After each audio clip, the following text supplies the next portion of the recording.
TSMC, 삼성전자, 포스코, 소니, 글로벌 파운드리, 세계 경제의 중추적 역할을 맡고 있는 이런 기업들뿐 아니라 세계 금융시장의 큰손, 기관 투자자들 또한 요즘 대비하는 분주한 리스크가 있습니다. 바로 워터 리스크입니다. 우리 개미 투자자들과 직장인, 일반 시민들이 알아야 할 것은 없는지 워터 리스크에 대해 알아야 할 기본 상식 정리해드리겠습니다. 먼저 워터 리스크, 그러니까 물 위험이 뭔지 말씀드릴게요. 워터 리스크는 물이 기업 및 사회에 미치는 영향을 광범위하게 포함하는 개념입니다. 기업 관련 워터 시큐리티, 그러니까 물 안보 관련 정보 공개를 진행하고 있는 CDP라는 비영리 국제단체가 있는데요. 미화 110조 달러 이상의 자산을 보유한 590개 이상의 기관 투자자들이 CDP와 협력하고 있죠. CDP에 따르면 국내 기업의 재무 또는 전략적 영향을 미칠 수 있는 워터 리스크를 크게 5가지로 구분하고 있습니다.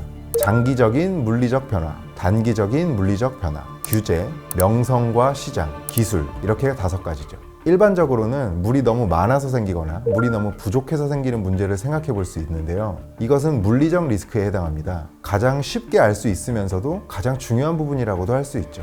폭우, 가뭄 등으로 벌어지는 피해 등입니다. 단적으로는 지난해 태풍 흰남노로 포항제철소가 가동을 중단하는 바람에 포스코는 연간 영업이익이 1조 원이 넘게 감소했습니다. 자산 손실이나 복구 비용까지 합치면 그 피해는 훨씬 더 큰 셈입니다. 규제 리스크는 폐수라는 개념을 통해 가장 잘 설명할 수 있습니다. 공장에서 다 쓴 물을 내보낼 때는 당연히 그 물을 깨끗이 정화해서 내보내야겠죠. 이 규제를 어기면 벌금을 내거나 가동중지 명령 등을 받을 수 있습니다. 그 다음 명성과 시장과 관련한 리스크는 기업들의 평판에 직접적으로 영향을 미치는 소송이나 사고 같은 리스크를 말합니다. 최근 세계적으로 기후소송, 그러니까 기후변화에 적극적으로 대처하지 않는 기업이나 정부를 대상으로 소송이 늘고 있는데요. 물 문제도 바로 여기에 포함됩니다. 또 시장의 눈높이가 높아진 점도 있습니다.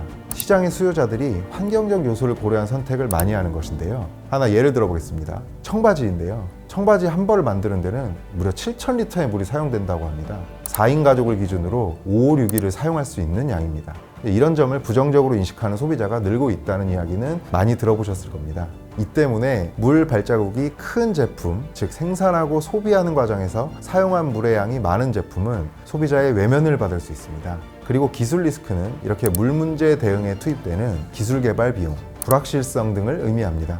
CDP는 워터 리스크가 경제에 미칠 수 있는 잠재적 위험을 돈으로 바꾸면 모두 3,920억 달러, 우리 돈으로 무려 517조 원에 이른다고 분석하고 있습니다. 특히 한국 기업들 가운데 절반에 이르는 이제 50%는 자신들이 워터 리스크에 노출돼 있다고 응답했는데요. 그렇다면 워터 리스크는 기업의 경영이나 재무에 직접적으로 어떻게 영향을 미치고 있을까요? 가장 먼저 앞으로 잠깐 언급했던 폭우로 인한 손실, 가뭄으로 인한 가동 중단 등이 일어나면 기업이 이익을 내는데 곧바로 영향을 미칩니다. 그런데 최근 흐름을 보면 더 중요하게 짚어봐야 할 부분이 있습니다. 바로 투자 부문인데요. 글로벌 투자자들이 이렇게 기업에 투자하는 의사결정을 할 때 기업이 지닌 그 워터 리스크를 굉장히 중요한 요소로 보고 있다는 점입니다. 올해 9월에 보도된 블룸버그 기사에 따르면 영국 자산운용사 에버딘, 이 투자의 가장 중요한 요소로 워터 리스크를 제시했습니다. 특히 물 사용량이 절대적으로 많은 반도체 기업들이 고려 대상이라고 했습니다. 이 보도에서 에버딘 선임 투자 책임자가 한 말이 인상적인데요.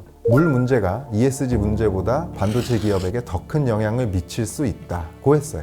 ESG, 그러니까 기업의 환경, 사회, 지배구조 문제는 이제 더 이상 설명할 필요가 없을 정도로 기업을 평가하는 데 있어 매우 중요한 요소로 자리 잡고 있는데요. ESG보다 기업에 더 큰 영향을 미칠 수 있다니 투자자들이 워터 리스크를 얼마나 중대하게 바라보고 있는지 알 수 있습니다.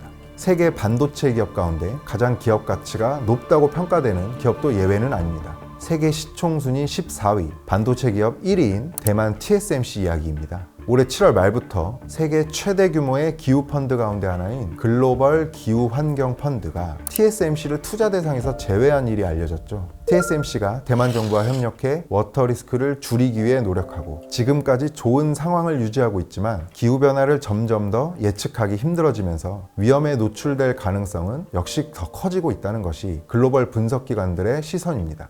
TSMC는 CDP 등 국제기관에서 수자원 관리의 우수성을 인정받은 기업입니다. 또 국제적 기관 투자자들이 투자 포트폴리오에서 빼지 않고 넣는 비중 있는 투자 대상 가운데 하나인데요. 이런 기업이 일부 투자자에게 외면을 받을 수 있다는 점은 간단히 넘길 문제가 아니라고 볼 수 있어요. 기후변화와 함께 워터 리스크가 커지면서 기업들이 물과 관련해 받고 있는 요구 또한 커지고 있습니다. 기업들 또한 투자자들 요구에 점점 더 많이 반응하고 있고요. 아까 말씀드린 것처럼 CDP는 기관 투자자들과 함께 기업의 정보 공개를 요구하고 있는데요. 그 가운데 워터 시큐리티, 그러니까 물 정보 공개에 응한 기업 수가 최근 5년 사이 85%나 늘어났다고 합니다. 다만 이런 정보 공개 요구는 기업들에게 부담으로 작용할 수 있는 부분입니다. 당연히 역량과 전문성이 요구되는 분야이기 때문에 더욱 그렇다고 볼 수 있습니다. 기업들은 물과 관련해 앞으로 점점 더 큰 도전에 직면할 것으로 예상됩니다. 다양한 리스크에 대응해야 되고 대응 역량을 입증해야 투자로도 이어질 수 있고요.